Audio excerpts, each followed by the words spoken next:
Hello students, this video lecture is on analysis and design of algorithms for BE 5th semester CSE students by Ms. Neelam Sharma, Assistant Professor, Bharati college of engineering and technology Durg. इसके previous video lecture में हमने 0/1 knapsack problem पढ़ा था। हम unit number 3 dynamic programming पढ़ रहे हैं। आज जो हम पढ़ने वाले हैं उस टॉपिक का नाम है ट्रैवलिंग सेल्समैन प्रॉब्लम या ट्रैवलिंग सेल्स पर्सन प्रॉब्लम। ये भी हमको डायनेमिक प्रोग्रामिंग की हेल्प से सॉल्व करना है। हम चाहे तो इसको ग्रीडी मेथड से भी सॉल्व कर सकते हैं। तो चलिए देखते हैं क्या होता है ट्रैवलिंग सेल्स पर्सन प्रॉब्लम। यहाँ पे ये ग्रीडी एल्गोरिथम से सॉल्व है, ठीक इसी तरह हम डायनेमिक प्रोग्रामिंग से भी सॉल्व करते हैं। दोनों में कोई डिफरेंस नहीं है, मैंने क्रॉस चेक किया है। अब ट्रैवलिंग सेल्स पर्सन प्रॉब्लम क्या होता है ये समझ लेते हैं पहले। In this, a salesman need to visit n cities in such a manner that all cities must be visited at once, and in the end he returns to the city where he started with minimum cost. इसमें एक sales person होता है या एक salesman होता है, उसको n cities visit करनी रहती है ऐसे मैनर में कि वो सारी सिटीज़ जितनी भी उसको अलॉटेड है वो सब विज़िट करे एक बार एटलीस्ट, और इन द एंड वो उसी सिटी पे रिटर्न करे जहाँ से उसने चालू किया था, और जो सारे सिटीज़ के घूमने का उसका कॉस्ट हो वो मिनिमम हो। ये है ट्रैवलिंग सेल्समैन प्रॉब्लम। नीचे लिखा है कि suppose cities are x1 x2 और कॉस्ट है CIJ denotes cost of travelling from city xi to xj। The travelling sales person problem is to find a route starting and ending at x1 that will take in all cities with the minimum cost। तो हमको root find करना है जिससे ये हम पता लगा सके कि कौन सा रूट जो है हमको कम खर्चा या कम कॉस्ट दे रहा है। ये ग्रीडी स्ट्रैटेजी है, लेकिन सेम स्ट्रैटेजी हमको ट्रैवलिंग सेल्समैन के लिए डायनेमिक प्रोग्रामिंग के लिए भी सॉल्व करना है। तो यहाँ पे क्वेश्चन दिया हुआ है, हम डायरेक्ट क्वेश्चन पे चलते हैं। ये हमारा क्वेश्चन है, अ न्यूज़पेपर एजेंट, जो हमारे घर रोज़ न्यूज़पेपर डालने आता है, समझ लीजिए वो हॉकर है, drops the newspaper to the area assigned in such a manner that he has to cover all the houses respective of the area with minimum travel cost. तो हमको क्या निकालना है, मिनिमम ट्रैवल कॉस्ट, और उसका root जो है वो गिवन है।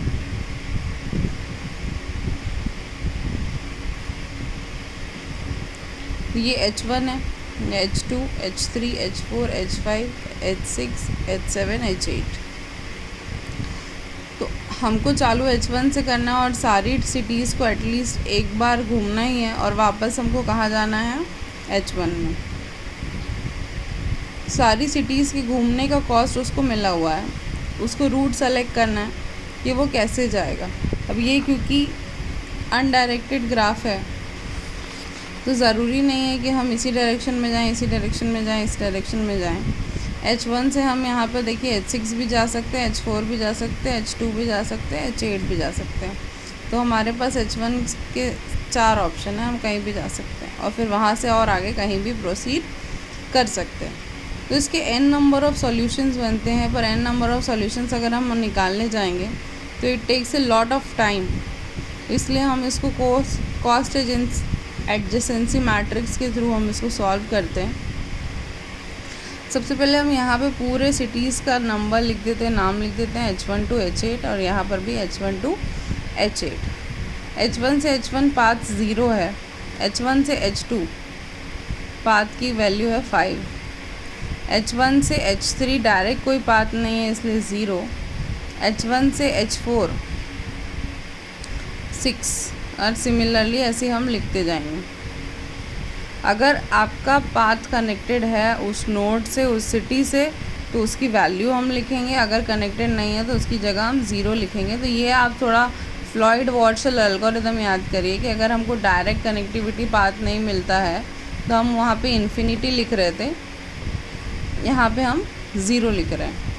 तो ये हमारा बेसिक एक मैट्रिक्स बन गया जिसमें हमने सारी कनेक्टिविटी इस ग्राफ की इसमें लिख दी। एक लास्ट और बता देती हूँ, जैसे H8, तो H8 से H1 में है कनेक्टिविटी यस 7, H8 से H2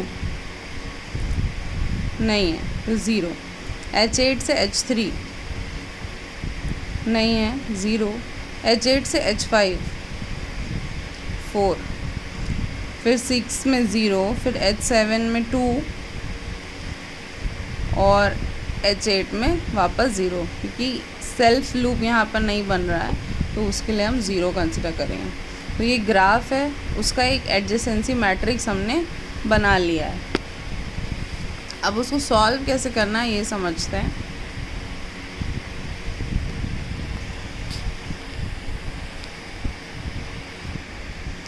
सबसे पहले उस ग्राफ में देखिए जो टूर है वो कहाँ से स्टार्ट हो रहा है, H1 से। तो हमको मिनिमम कहाँ से स्टार्ट करना है, मिनिमम कॉस्ट किससे लेना है, H1 से।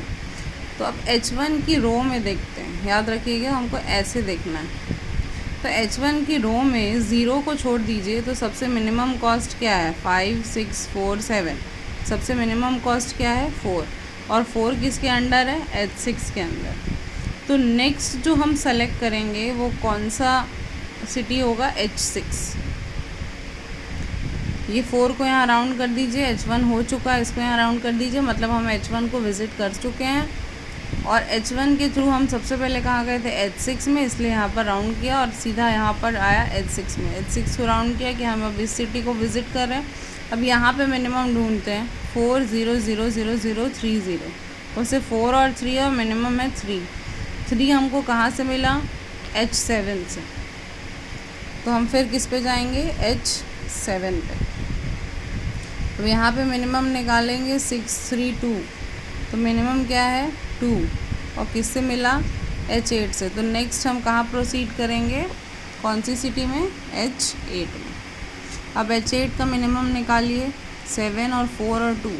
अब 2 हमने क्यों नहीं लिया, क्योंकि 2 हम ऑलरेडी ले चुके हैं। तो जो ले चुके हैं उसको वापस से नहीं लेना है। और यहाँ पर 2 लेते तो ये देखिए ये जो है H7 वाली सिटी जो है वो ऑलरेडी विज़िट हो चुकी है। तो अब हमको नई सिटी विज़िट करनी है, एक ही बार एक सिटी को विज़िट करना है, तो वो हम कर चुके हैं H7 को, इसलिए इसको नहीं लिया। इसके अलावा कौन था, फिर 4 था, तो हमने किसको लिया, H5 को। नेक्स्ट हमारा जो सर्कल बनेगा H5 पे बनेगा। अब H5 का मिनिमम क्या है, 3, जो कि किससे मिला है, H2 से। तो H2 को हम लेंगे नेक्स्ट, ये देखिए। अब H2 का मिनिमम 2, जो कि किससे मिला है, H3 से। तो हम किसको लेंगे, H3 को।